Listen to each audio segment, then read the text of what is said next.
And welcome to a new week here in the X Zone from our broadcast center in Hamilton, Ontario, Canada. And I am your host, your guide, as together we cross the time-space continuum to this place that I call the X Zone. It's a place where people dare to believe and dare to be heard. It's a place where fact is fiction and fiction is reality. And the X Zone comes to you Monday through Friday from 10 p.m. Eastern until 2 a.m. Eastern, right here on the X Zone Broadcast Network and on Simul TV, Channel 21. If you would like to send me an email, xzone at xzoneradiotv.com, on all social media sites, Xzone Radio TV. And if you'd like to find out about the programming we have available for you on the X Zone Broadcast Network, visit www.xzbn.net. And for the X Zone TV channel on Simul TV, www.simultv.com, Channel 21. Our guest this hour, X Zone Nation, is Bryan Sentes, and he is a scholar and a poet based in Montreal, Quebec. With Susan Palmer, he published a well-received, widely published, and widely taught study of flying saucer religions, the most recent version of which is included in the Cambrian Companion to New Religious Movements. And joining me now from the most beautiful city in the world, Montreal, Quebec, is Bryan Sentes. And Bryan, welcome to the X Zone. Hello. Good to be here. Nice having you with us. What got you involved into the UFO phenomenon? Yeah, that's a good question. I think maybe it's like a lot of people, as a boy, of course, I read a lot of the UFO books. I remember actually as a school, we were taken to see Close Encounters of the Third Kind. Oh, yeah. And I remember being glad about how they actually had J. Allen Hynek in the climactic scene at the end. I recognized him. And it was nice to sort of see how the aliens were based on the real reports. That was just before high school. And in high school, things sort of faded for a while. But back in the early 90s, when alien abductions were sort of making the news, at the time when the Human Genome Project, human cloning, in vitro fertilization were making the news, it kind of struck me that the women who were giving the stories of alien abduction under hypnosis usually were actually giving more of a dream narrative that expressed the sort of anxieties and aspirations around this new technology. And from there, it just occurred to me that, you know, the stories about UFOs and ETs is kind of a collective dream, if you will, of the anxieties and aspirations of our technological society. So it struck me, you know, like Saul on the road to Damascus in a flash in the early 90s. And I've been sort of, I dived back into it then, delivered that paper that you mentioned at the beginning, back in 2000, and I've been working in the field ever since. Now, I'm sure a lot of people, you know, when we talk about UFO religions, there's Heaven's Gate, and of course, here in Canada, there's also the International Alien Movement. Why do you think these two UFO-based religions, you know, took off so much, and why do, you know, the aliens, they still have a worldwide following? Why are they still able to attract followers? Well, you know, that's the argument of the paper we delivered. And as weird and far out and marginal as the alien belief system is, at the end of the day, it's perfectly in harmony with the values and the worldview at the very center of our civilization. Because what they do is they value science above all. They see technology as ultimately solving all of the problems that technology leads to. And their worldview is one which is purely immanent. There's no more supernatural realm. There's no more transcendent realm. Everything happens within nature, which is true in its own weird way in the New Age, where there's different sort of levels of vibratory energy. I think there's 14 of them. So that would be the main reason. As well, they're a fun-loving bunch. I don't know how much you know about the aliens, but they place a great value on sexual freedom. Yeah, they certainly do. I don't doubt that's a selling point. How many different UFO-based religions are there? Oh, that's a good question. There are, there's the Raelians, there's Unarius, there's Aetherius, there's the I Am.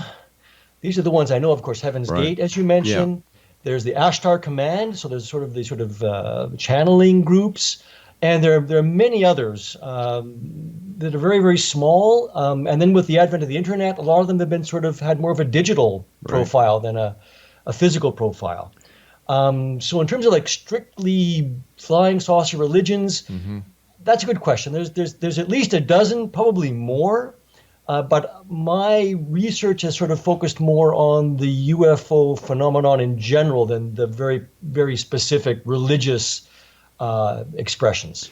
So, based on your research, are UFOs those little lights in the sky that many people claim that they come from the Pleiades or some other far-out planet across the universe? Based on your research and your studies, are they real or are they a figment of our imagination based on the technological presence and where we are in today's societies with our stresses and everything else that goes along with day-to-day living? Well, I'd have to say probably both in a sense.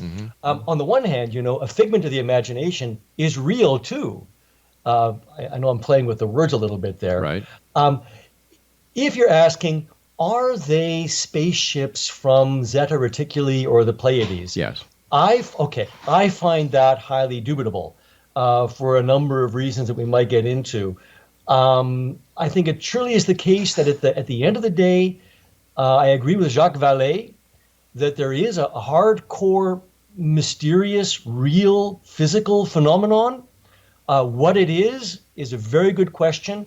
It is both physical and sort of transcendent in a way, that it kind of plays with the rules of physics in strange ways. But at the end of the day, it's probably a great mix of, as you remarked, our technologically based anxieties and aspirations projected onto things that we see in the sky, lights we can't identify. And then amid all that is certainly something very, very strange whose nature I do not know. Without any substantial proof or any physical proof, why do people believe in something that can't be proven? Well, that's a very good question. I think the reason is going to be a kind of a psychological or emotional reason. Unconsciously, what's happening here is that we see ourselves. We see what we want to be. We see what we imagine ourselves to be in these stories. So in the 1950s and 60s, when flying saucers were landing primarily in Europe, right, and the little guys came out in their diving suits taking soil samples and plant samples, well, this sort of was an image that we would see on the moon later, and things that we imagine that we would be doing on Mars in the near future. So in this way, it's got a lot to do with like projection. That would be my nutshell explanation. Okay. But,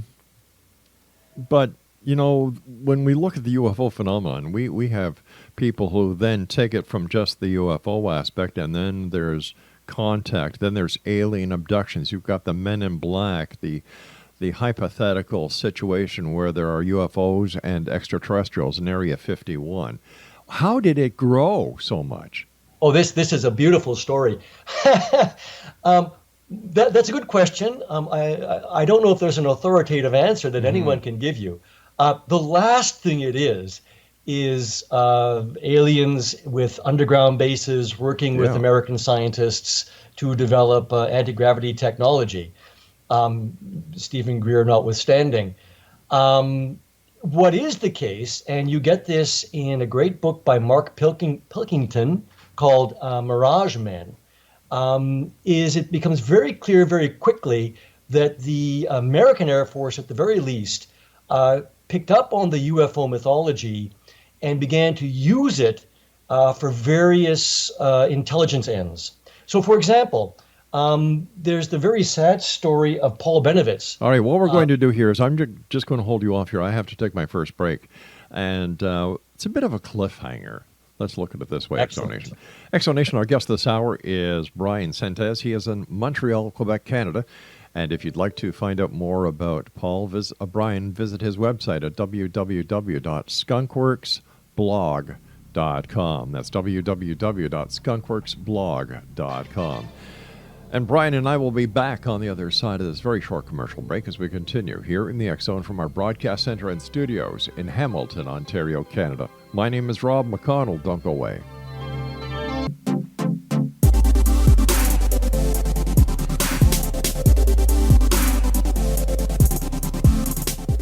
Explanation. Bryan Sentes is our special guest this hour, www.skunkworksblog.com. Brian, before we went to the break, you just started to tell us a very interesting story, and if you would please continue that story. Yeah, it's a very well-known story. Paul Benovitz was a contractor with the American Air Force. He lived near an American Air Force base in Dulce, New Mexico. He began to pick up strange radio signals on his equipment and to see strange lights in the mountains near the Air Force base. He contacted the Air Force base to let them know about this, and they told him that it was actually aliens. It turned out that, in fact, they were testing very highly top secret communications technology. Yeah. And so rather than reveal that, they fed him this line. Sadly, it led to Paul Benovitz having a kind of a nervous breakdown at the end of the day. Yeah, it's a very, very sad story. There's a book all about it whose author eludes me right now. Project Blue something. I'd have to look it up. I'm sorry. No problem. At any rate, so I think that the stories about crashed UFOs, retrieved UFOs, alien abductions, and so on, this is a mythology that really only occurs in the 1980s and then with a fury in the 1990s. And it had a lot to do with apparently a kind of either a misinformation or disinformation campaign or a ploy by some members of the UFO community to make a buck. Yeah. I've heard both stories. And it's good. It's a good story. It makes it into the films now. It sure does. Yeah. So I think that's where that comes from. That's where these stories come from. And I know that some people would disagree with me, but it seems the more rational explanation to me. It does. But you see, rationality and ufology doesn't go together. Well, ufology, like a lot of disciplines, if we can call it a discipline, includes a lot of kinds of people. Yep. Yep. On the one hand, like I say, you've got real hardcore researchers like Peter Sturrock, who is a physicist, Jacques Vallée, whom I tend to respect a great deal, J. Allen Hynek himself, again, an academic, and then other people. I won't name many names, but they're given to sort of more extreme views and more fictitious views, to my mind. As a group of people, it itself is a very interesting topic for a sociological study. There's a scholar in England who just published a book, and he hung out with Whitley Strieber and company, and a couple other UFO and New Age groups. David Icke, for example, is kind of an ethnological study. And that's very, very interesting. And sort of see what people believed, why they believed it. He was actually able to hand out surveys to sort of find out some information. So it's irrational, but human beings are irrational, right? By their very nature. You know, one thing that caught the American government by surprise when the Soviet Union collapsed was the fact that they believed, because so many of them were born again Christians, that the Russians were the Gog and Magog of the Book of Revelations, and they were going to lead to World War III and the return of Christ. So it's not just ufology that's got people with less than rational beliefs in it. Well, you see, religion's been around a lot longer than ufology has been, and I've got my own little idea of the UFO conspiracy. You see, I don't think it's the government that is perpetrating or maintaining a conspiracy, or the church, the Vatican, or any other organization except the UFO community. Because as long as there's a conspiracy in place, they do not have to provide any proof, because the truth is being hidden and suppressed. Therefore, the organizational structure of the ufology continues and cannot be debated. Well, the beautiful irony of your theory there is that if you go, say, to the Disclosure website that's Hmm. run by Stephen Greer Yeah. and company, they have hundreds and hundreds of so-called whistleblowers. The great irony is that, first of all, look, this idea of a cover-up and Hmm. eventual disclosure goes back to the earliest days of the modern era. Donald Kehoe's very first book, The Flying Saucers Are Real, Hmm. points this out, and he wrote a book called The Flying Saucer Conspiracy. And so what's strange is there's always been this idea that the government knows what's going on, the Air Force knows what's going on. They're not telling us, but they're going to slowly reveal it to us. While at the same time, you have this story, Hmm. right, of the cover-up being told to Yeah. Donald Kehoe by insiders. You have these files being leaked, being discovered, being released under the Freedom of Information Act. You have these whistleblowers. This is one of the worst kept secrets in the history of the Oh, modern all right, but world. let's be honest. In today's society, if, let's say, a country unfriendly to the United States wanted to have such an effect on the political arena and cause total distrust within the United States, all they would have to do is hack into the U.S. computers, find unequivocal proof that UFOs are real, and release it. But that hasn't happened, and I don't give Stephen Greer very much credit. I really don't. I really don't. And all those little whistleblowers and all the little people who say that the government is out to get them, I think that these people need psychological help, not by the woo-woos on the internet. I mean hardcore mental practitioners, because I think they have screw looses. Yeah, yeah. Listen, I agree. Yeah, I don't think the whistleblowers are really revealing anything. yeah, And if they are, they're either well, again, it's hard to say. yeah, it is. Either they're lying, they're fabulating, they've been lied to, right? But keep in mind, there was a very famous case of a British hacker a few years ago who did, were claimed to have broken into, I think, NASA and downloaded precisely the kind of information you're talking about. But of course, that's the kind of honeypot that if you were an IT specialist, you'd want to have in place precisely for the people who go looking for it. But we also know for a fact that China and Russia have hacked into the U.S. government computers, Yes. and they have released very damaging information. So, and I'm sure the U.S. is no better when it comes to hacking other countries' computers. That, if they found the information that, let's say, Russia or China was suppressing the truth about UFOs, that there would be hackers who would release it. It just doesn't make sense. Yeah. On the one hand, the people who believe in the conspiracy, they've always got an answer to that. Oh, sure they do. And one answer is that the Russians and the Chinese and the Americans are all in cahoots with the aliens. On the other hand, the Russians and Chinese or any other unfriendly foreign power doesn't need to turn the people against the American government. One of the really unnerving aspects of this whole story is the way that the UFO conspiracy community dovetailed in with the sort of militia movement, right, in the 90s. The people involved with Waco and the Timothy McVeigh. Yeah. Timothy McVeigh, in the days leading up to his execution, watched the film Contact 6 times. And of course, the locus classicus, as we learned people would say, is of course Bill Cooper's Behold a Pale Horse, Behold a Pale Rider, right? This book from 1990, which is a nightmare synthesis of precisely this anti-government posse comitatus militia movement mentality with the UFO alien abduction conspiracy theory. And that's still with us. But let's face it, Brian. Today, that sells. Follow the money. There is money being made by the people who write the books about government conspiracies and cover-ups. There is money that is being made at these exhibitions and these symposiums and these lectures around the United States and everywhere else. David Icke has just released his film, for goodness sake, that's coming up. There's big money in ufology. There's big money in the paratourism industry these days.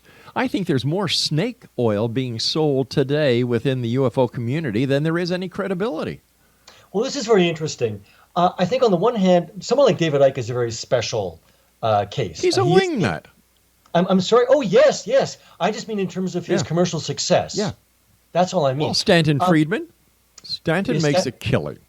Did he make a killing? Oh, he's retired now. Oh, he's making a killing every time he's flown places. He's put up in hotels. He's his accommodations and his meals are paid for, and he gets a speaker's fee. Well, you see, granted that there are people like that. Mm-hmm. I also, as you know, am a poet. I know the Canadian literary world, and for every Michael Ondaatje, there are thousands of people struggling and working other jobs to pursue their art. And I think it's very much the same in ufology for those who make some money out of it. What's more interesting is it as a kind of social movement. What is interesting, I'm reading Kripal's and Kripal, I don't know how to pronounce his name, Kripal's and Stryber's Supernatural. All right, we've got to take that break again, so please stand by. Exo Nation, Bryan Sentes is our special guest this hour. If you'd like to find out more about Bryan, visit his website at www.skunkworksblog.com. Don't forget the X-Chronicles newspaper is available for one and all online with our compliments at www.xchroniclesnewspaper.com. To find out all about the X-Zone Broadcast Network and our 24/7, 365 broadcast schedule, go to www.xzbn.net. And around the world on the X-Zone TV channel, on Simul TV Channel 21. I'm Rob McConnell. We'll be back on the other side of this break. Don't go away.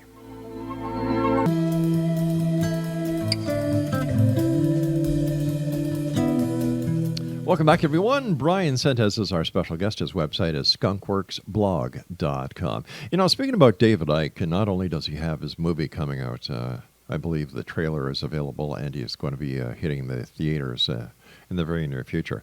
I remember doing my show from, News Talk 610, CKTB in St. Catharines, where I was the executive producer of programming. And I would do the X-Zone from 10 o'clock at night to 2 o'clock in the morning over there. And David Icke was going to be a guest on my show. I had the Niagara Regional Police contact me to see if he was going to be actually in St. Catharines. And I said, no, it's going to be a telephone interview. And I said to the officer, I said, is there a problem? He said, if there wasn't a problem, I would not be calling you. Okay. I said, no, sir, it's going to be a telephone interview. And he said, all right, we just want to make sure.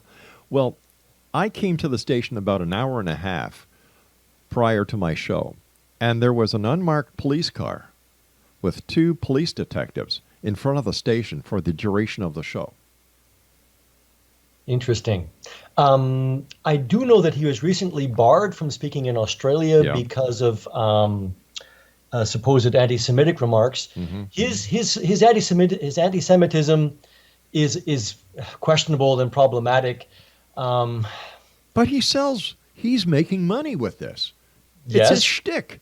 And earlier you were talking about how hard authors work. And there's, that you've got the odd author who makes it, and then you've got thousands who don't. And my heart goes out to them because I know for a fact there are a lot of great authors out there who don't get the break they need. However, in the UFO community, there are dedicated TV channels spreading their work, creating the demand for these speakers, creating the demand for their books, creating the demand for them to have public appearances. Authors don't have that. Well, we do, but not in quite the same way because our medium is a little old-fashioned in that regard. Although, on the other hand, just to quickly remark, there are some poets, Instagram poets is what they're called, and they publish their work online, and they have sales of their poetry books literally in the millions. Mm-hmm. Okay, so they're very rare again, and that's because of a media shift. Yeah.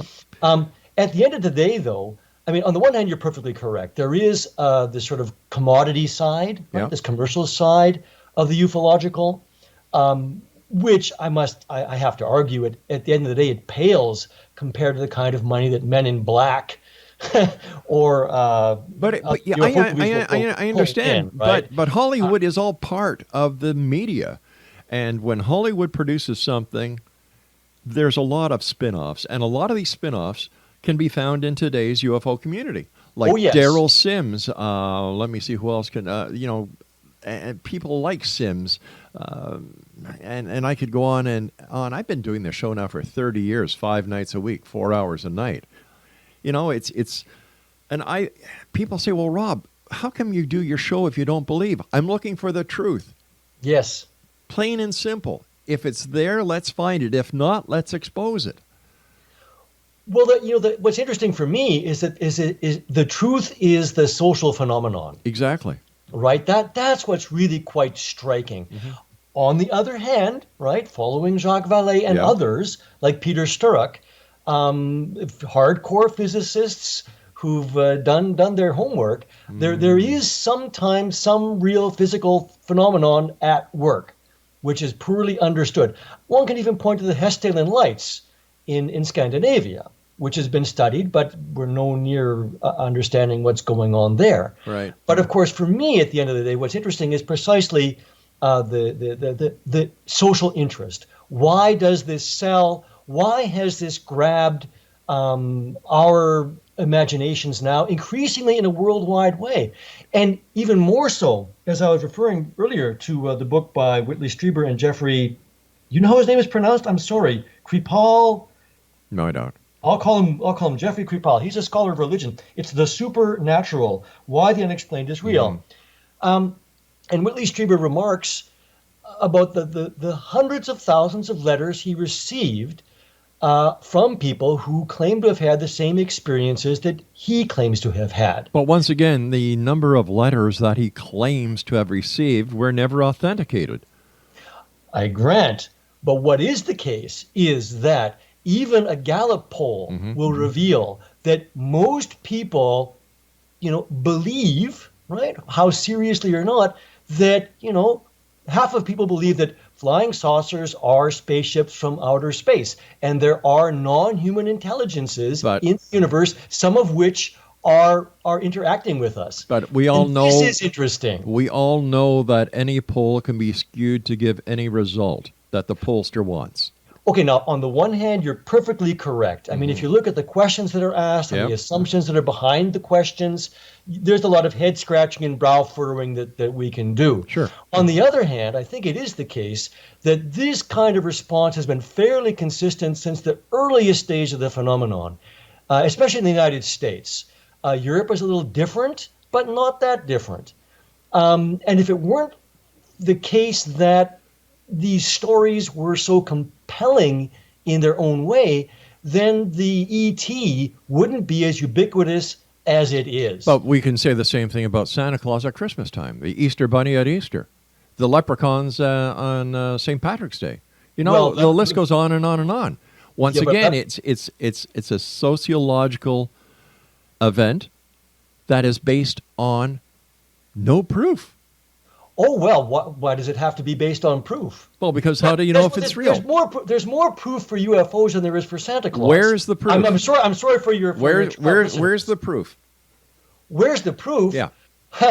All the stories that have come out over the past decades. That's not the proof. photographs, fake or not fake. Yeah. Good question. The will to believe is much stronger for these things. And keep in mind that the ET and the UFO is with us year round, as opposed to Santa Claus and the Easter Bunny, who visit us once a year. As well, them leprechauns, they are, arguably part and parcel the same phenomenon. Well, I don't know. And I'm not the first one to make that point. You see, I don't buy it. I really don't. As an ex-police detective, I want facts. I don't go on hearsay evidence because anybody can concoct these stories to give themselves a little bit of fame. Hey, Joe, you know what I saw the other night? My wife and I were driving along the shore, lake shore in Toronto. We looked up in the sky and, my God, Joe, there was a UFO. We saw it, Joe. It was round. There were little lights. There were people inside. We saw this, Joe. The story starts. Well, wait. on the one hand, some people will say that, will make up that story for the sake of making up that story. But do you believe that everyone who tells such a story is merely making up a story for the sake of making up a story? What I believe is that they are seeing something they cannot explain. Therefore, they create their own scenario based on what they're seeing and bring it into the life and bring it into the realm of their reality based on other information that they've heard of similar circumstances. Yes, absolutely. Right. What you're putting forward here, ufologists call the psychosocial hypothesis. And it's for this reason that in the 1890s, right, there were strange lights in the sky over California, and people thought they were quote unquote airships. Yeah. People will see a strange ball of light, and to some people it will be a UFO, other people that might be an angel, other people that might be a ghost, and so on. On the other hand, if you think back to the Fatima event of 1917, when thousands of people all saw an event, all saw something, we don't know what it was, it's unexplained, okay, and the more responsible, I guess, among us would leave it there, so, well, it's unexplained. But it bears a tremendous resemblance to what today we would call a UFO event. There was a spinning disc of many colors. There was heat effects. There was what was later called angel hair. And this was witnessed by thousands of people of all walks of life. And it was even photographed. So what's going on there? I don't know. Is it someone from the Pleiades pretending to be the Virgin Mary? I don't think so. But there's something happening there. And those are the really interesting cases. And it's at the end of the day that those of us who, look into the history of the phenomenon, we have to come to some conclusion that, there's something going on. We don't know what it is. What is interesting for me is precisely what you pointed out, is the way that we interpret it according to a certain frame of reference. And that frame of reference is what's so important to me, right? Because it's this assumption that there's such a thing as, quote unquote, intelligent life in the universe. Intelligent life necessarily develops a technology just like us. So what we have in this sort of interpretive frame is this projection of our own value system. All right, stand by. I've got to take my final break. That, yeah. We'll be back on the other side. Exonation, if you'd like to get more information about our guest this hour, visit his website, www.skunkworksblog.com. I'm Rob McConnell. This is the X-Zone. And if you'd like to check out the broadcast schedule with the other great shows we have on the X-Zone Broadcast Network, visit www.xzbn.com. I'm sorry, xzbn.net. And for all the programming that we have available for you on the X-Zone TV channel, go to Simul TV, check out Channel 21. We'll be back as we wrap up this hour here in the X-Zone with our very special guest this hour from the beautiful city of Montreal, Quebec, Bryan Sentes. Don't go away.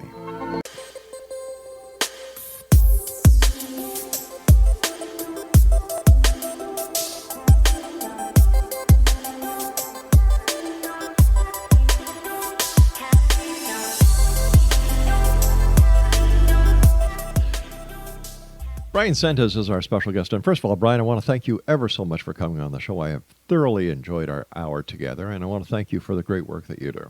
Oh, thank you very much. I've enjoyed it very much myself so far, indeed. So far. No surprises.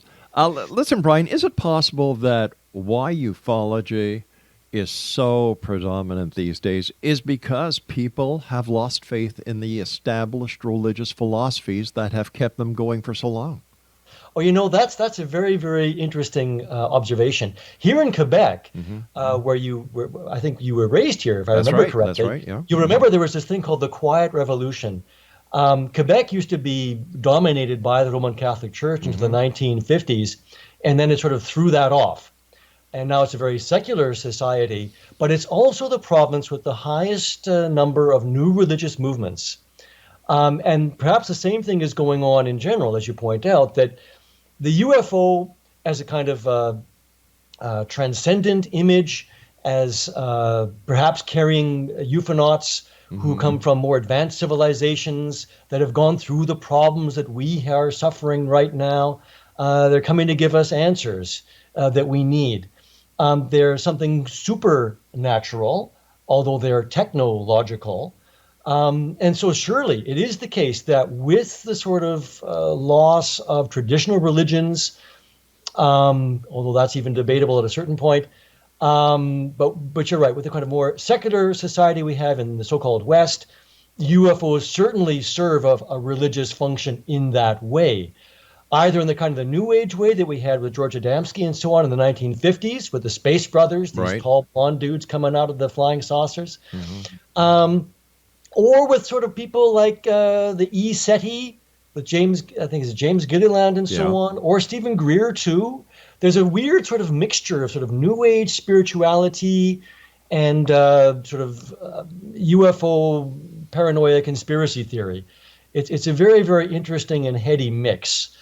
But at the end of the day, notice that we're simply projecting what we think we are beyond where we are. In other words, this has been my thesis for years now. The flying saucer is something technological, is a sign that technology will solve the problems technology leads to. And that I find a deeply problematic and deeply disturbing assumption. Yeah. Yeah, because at the end of the day, we're ending up with a kind of a sense that, well, if it can be done, it will be done. It also brings you to the point where I believe that humans are realizing that, hey, we're expendable. In what sense? Well, computers are going to take over. You've got artificial intelligence. You've got robots taking over the manufacturing industry. You've got ATMs taking over the banking industry. Well, that's it's true. I sometimes think the banks should pay me for doing the teller's job.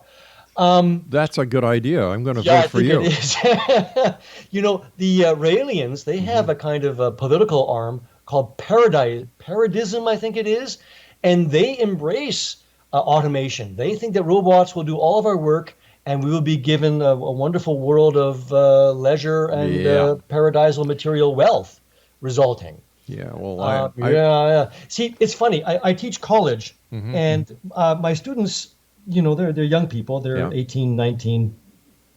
And I ask them, why does technology change? And they say, well, it just advances, as if it's like the seasons changing. I say, no. You know why it changes? Investment. Technology is not something out of our control.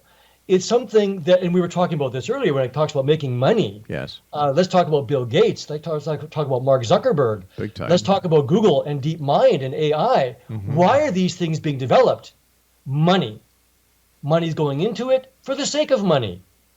And I think this is what gets occluded, dangerously so, in the imagination of the UFO. Well, look at GM. Their profits soared as soon as they went to robotics and got rid of the manual labor. It's funny. That has been a problem since the Industrial Revolution. You might remember there were these people called the frame breakers in the 18th century. And they were called frame breakers because they were the people who used to do the weaving, and they were put out of work by the power looms. Yep. And they would break into the factories and break the frames of the power looms. So automation has been a problem for a long time. We don't mourn the fact that there aren't any typewriter repairmen or VHS repairmen anymore. And often it's the case that new jobs open up when old sort of manual jobs fall away. It's just that now things are happening so quickly. With globalization, things are exacerbated in a certain way. And so we're a lot more uneasy about automation, especially as it moves into, say, the newsroom, right? There are AIs which can write very, very simple sports stories now, for example.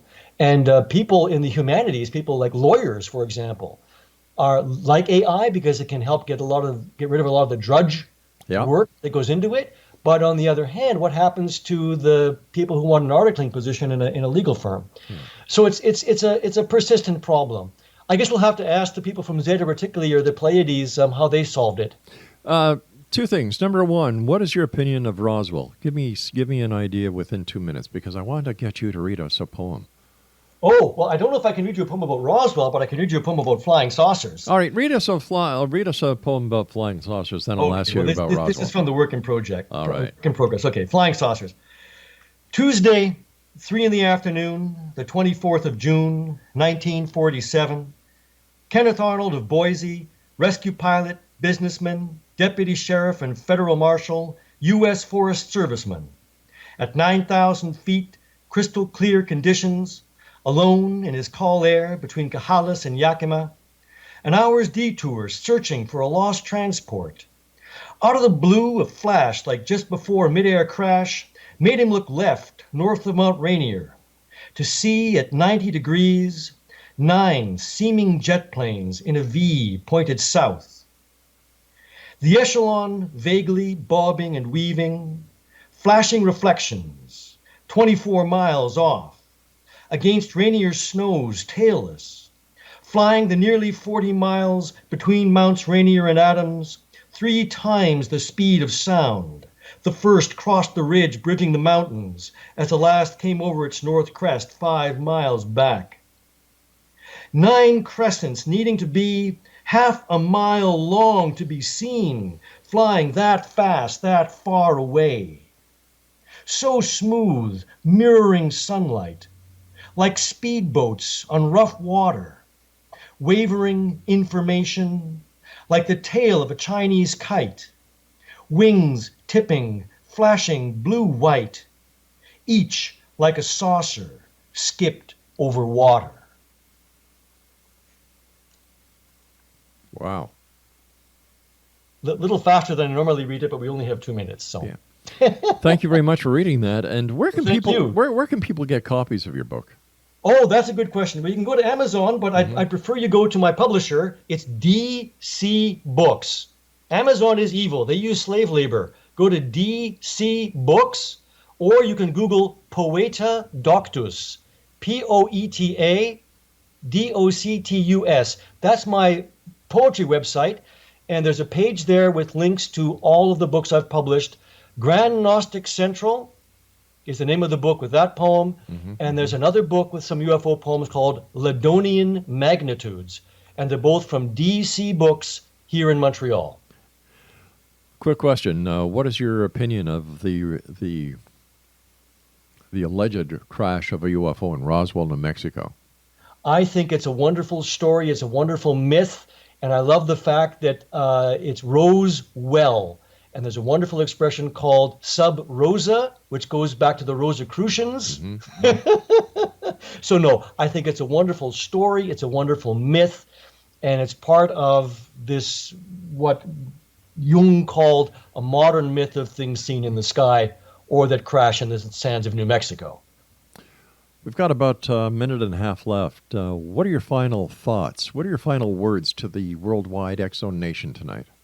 Oh, well, I would say, oh boy, that's a tough one.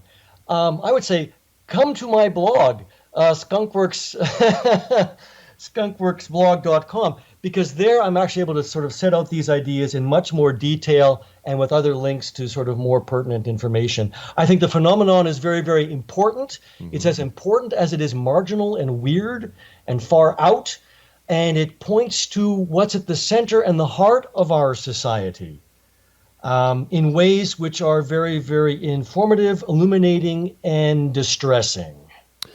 As I said earlier tonight, my friend, it's been a wonderful experience having you on the show. I would love to have you back on in the future so we can discuss further topics. But for now, you and I must say so long. Before we do, give our listeners your website again. And why did you call it Skunkworks? Oh, Skunkworks is, of course, where Lockheed works on its. That's why I called it, because it's a work in progress. I see. Right, just like Lockheed. And your website, one more time, is skunkworksblog.com. Brian, take care of yourself. It's been a great pleasure talking to you, and I look forward to the next time you and I meet here in the X-Zone. Indeed. À plus tard. À plus tard. À la prochaine. See, so X-Zone Nation will be back on the other side of this break as we continue here in the X-Zone from our broadcast center in Hamilton, Ontario, Canada. Once again, if you'd like to find out more about our guest this hour, Bryan Sentes, visit his website at www.skunkworksblog.com. Are you a skeptic or are you a believer? Send me an email, xzone@xzoneradiotv.com. I'm Rob McConnell. I'll be back on the other side of this news break. Don't go away.